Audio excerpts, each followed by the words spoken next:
ಸ್ನೇಹಿತರೆ, ಸಂವಿಧಾನದ ಸರಣಿಯ 1ನೇ ಭಾಗವನ್ನು ಇಂದು ನಾನು ವಿಶ್ಲೇಷಿಸುತ್ತಿದ್ದೇನೆ. ಯೂನಿಯನ್ ಆ್ಯಂಡ್ ಇಟ್ಸ್ ಟೆರಿಟರಿ, ಒಕ್ಕೂಟ ಮತ್ತು ಒಕ್ಕೂಟದ ಭೂಪ್ರದೇಶಗಳು. ಸಂವಿಧಾನದ ಮೊದಲನೇ ಭಾಗದಲ್ಲಿ ಕಂಡುಬರುವ 1ರಿಂದ 4ನೇ ವಿಧಿಗಳು ಒಕ್ಕೂಟ ಮತ್ತು ಅದರ ಭೂಪ್ರದೇಶಗಳಿಗೆ ಸಂಬಂಧಿಸಿವೆ. ಭಾರತ ಸಂವಿಧಾನದ ಯಾವುದೇ ಭಾಗದಲ್ಲಿ ಒಕ್ಕೂಟ ವ್ಯವಸ್ಥೆ ಎಂಬ ಪದಗಳು ಬಳಕೆಯಾಗಿಲ್ಲ. ಸಂವಿಧಾನದ 1ನೇ ವಿಧಿಯು ಭಾರತವನ್ನು ಒಂದು ರಾಜ್ಯಗಳ ಒಕ್ಕೂಟ ಎಂದು ವಿವರಿಸುತ್ತದೆ. ಅಂಬೇಡ್ಕರ್ ಅವರು ಭಾರತವನ್ನು 2 ಕಾರಣಗಳಿಂದಾಗಿ ಒಕ್ಕೂಟ ವ್ಯವಸ್ಥೆ ಎಂದು ಕರೆಯುತ್ತಾರೆ.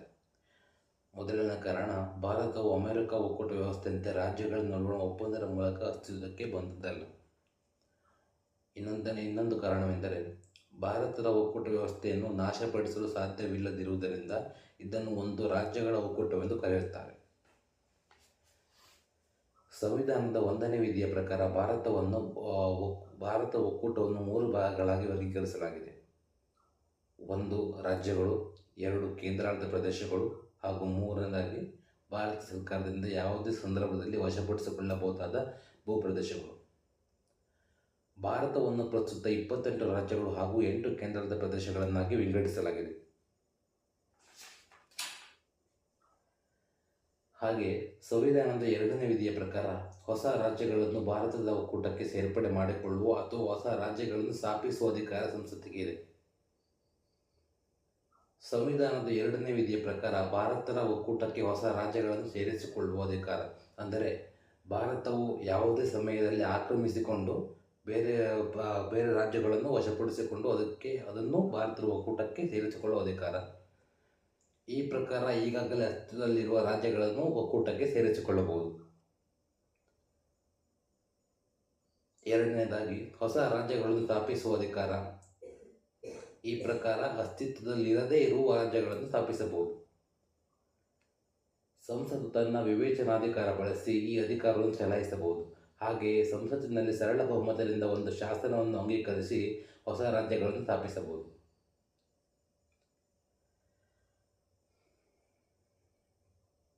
ಸಂವಿಧಾನದ 3ನೇ ವಿಧಿಯ ಪ್ರಕಾರ ಸಂಸತ್ತು ಈ ಕೆಳಗಿನ ಅಧಿಕಾರವನ್ನು ಹೊಂದಿದೆ.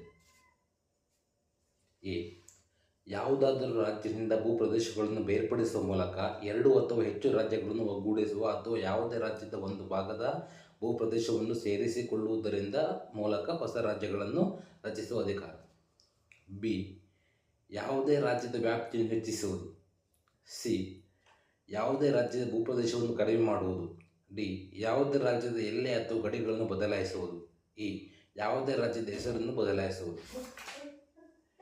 ಈ ರೀತಿಯಾಗಿ ಸಂಬಂಧಪಟ್ಟ ರಾಜ್ಯಗಳ ಒಪ್ಪಿಗೆ ಇಲ್ಲದೆ ರಾಜ್ಯಗಳ ಗಡಿ ಬದಲಾವಣೆ ಅಥವಾ ಹೆಸರುಗಳನ್ನು ಬದಲಾಯಿಸುವ ಅಧಿಕಾರವನ್ನು ಸಂಸತ್ತು ಹೊಂದಿದೆ. ಮೊದಲನೆಯದಾಗಿ ಮೇಲ್ಕಂಡ ಉದ್ದೇಶಕ್ಕೆ ಸಂಬಂಧಿಸಿದ ಮಸೂದೆಯನ್ನು ರಾಷ್ಟ್ರಾಧ್ಯಕ್ಷರ ಶಿಫಾರಸಿನ ಮೇರೆಗೆ ಮಂಡಿಸಬೇಕು. 2ನೇದಾಗಿ ಸಂಸತ್ತಿನಲ್ಲಿ ಮಂಡಿಸುವ ಮುಂಚಿತವಾಗಿ ಮಸೂದೆಯ ಬಗ್ಗೆ ಒಂದು ನಿರ್ದಿಷ್ಟ ಕಾಲಾವಧಿಯೊಳಗಾಗಿ ಅಭಿಪ್ರಾಯ ವ್ಯಕ್ತಪಡಿಸುವಂತೆ ಸಂಬಂಧಪಟ್ಟ ರಾಜ್ಯ ಶಾಸಕಾಂಗಗಳಿಗೆ ರಾಜ್ಯಪಾಲರು ಸೂಚಿಸುತ್ತಾರೆ. ರಾಜ್ಯ ಶಾಸಕಾಂಗವು ನಿರ್ದಿಷ್ಟ ಕಾಲಾವಧಿಯೊಳಗೆ ತನ್ನ ಅಭಿಪ್ರಾಯವನ್ನು ವ್ಯಕ್ತಪಡಿಸದೇ ಇದ್ದಲ್ಲಿ ಅಥವಾ ವಿರೋಧ ವ್ಯಕ್ತಪಡಿಸಿದರೂ ಈ ಮಸೂದೆ ಸಂಸತ್ತಿನಲ್ಲಿ ಮಂಡಿಸಬಹುದು. ಅಂದರೆ ಸಂಬಂಧಪಟ್ಟ ರಾಜ್ಯದ ಅಭಿಪ್ರಾಯ ಪಡೆದ ನಂತರವೇ ಸಂಸತ್ತಿನಲ್ಲಿ ಮಂಡಿಸಬೇಕು ಎಂಬ ಯಾವುದೇ ನಿಯಮವಿಲ್ಲ. ಉದಾಹರಣೆಗೆ, ಜೂನ್ 2, 2014ರಂದು ಆಂಧ್ರಪ್ರದೇಶ ಸರ್ಕಾರದ ತೀವ್ರ ವಿರೋಧದ ನಡುವೆಯೂ ತೆಲಂಗಾಣ ರಾಜ್ಯವನ್ನು ಭಾರತದ ಒಕ್ಕೂಟದ 29ನೇ ರಾಜ್ಯವನ್ನಾಗಿ ನಿರ್ಮಿಸಲಾಯಿತು. ಇದರಿಂದ ರಾಜ್ಯಗಳಿಗೆ ತನ್ನದೇ ಆದ ಸ್ವತಂತ್ರ ಅಸ್ತಿತ್ವ ಇರುವುದಿಲ್ಲ.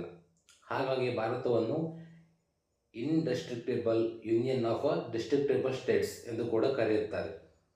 ಅಂದರೆ ಭಾರತವನ್ನು ನಾಶಗೊಳಿಸಬಹುದಾದ ರಾಜ್ಯಗಳ ನಾಶಗೊಳಿಸಲಾರದ ಒಕ್ಕೂಟ ಎಂದರ್ಥ.